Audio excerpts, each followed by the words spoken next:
আজি মই বনাম হাঁহৰ মাংসৰ লগত কোমোৰা। তাৰ কাৰণে মই মাংস লৈছোঁ আৰু কোমোৰা এইখিনি মই সৰু সৰুকৈ কাটি ধুই ল'লোঁ আৰু লগত লৈছোঁ এইখিনি মছলা। হাঁহৰ মাংসত গোটা মছলা দিলে ভাল লাগে। ইয়াতে জালুক, বিভিন্ন মছলা, আদা, নহৰু সকলোখিনি মই এটা পেষ্ট বনাই ল'লোঁ। কেৰাহীখন গৰম হ'বলৈ দিলোঁ আৰু গৰম হৈ গ'ল। ইয়াতে অলপ মই মিঠাতেল দি দিছোঁ।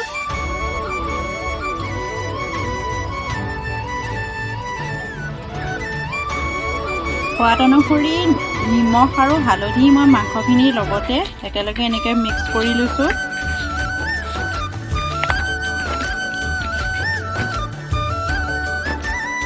তেলখিনি গৰম হৈ গ'ল। ইয়াতে মই দুখিলা তেজপাত দিছোঁ, ডালচেনি 2-10মান দি দিছোঁ, ইলাচি দিছোঁ।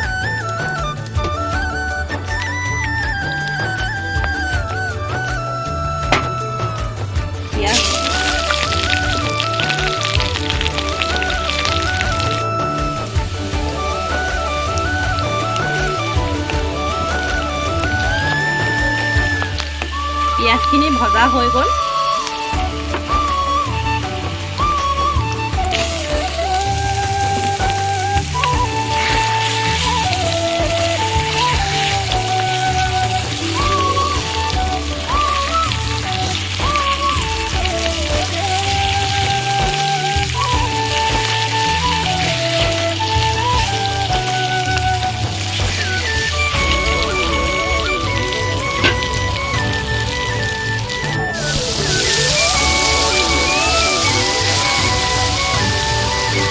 মই মছলাখিনি ইয়াত দি দিছোঁ।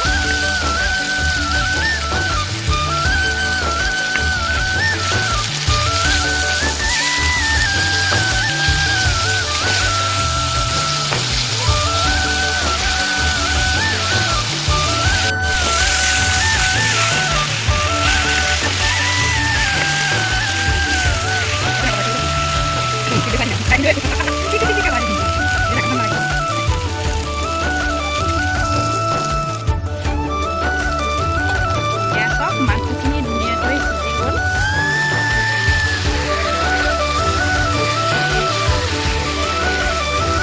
এয়া মই ইয়াত কাটি থোৱা কোমোৰাখিনি দি দিছোঁ।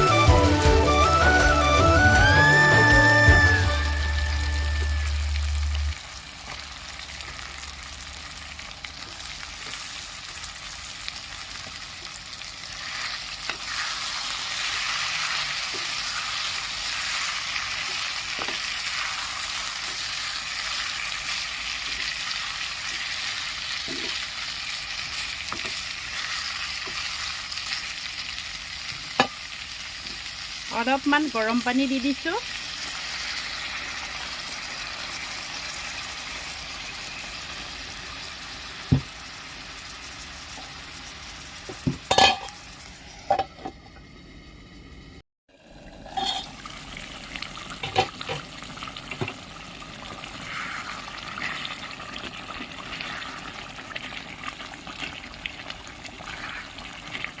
এয়া মোৰ হাঁহৰ কোমোৰাৰ ৰেচিপি হৈ গ'ল। যদি চাই ভাল লাগে লাইক, কমেণ্ট, ছাবস্ক্ৰাইব কৰি দিব। এতিয়া মই ইয়াতে 2 খিলামান ধনিয়া পাত দি দিছোঁ।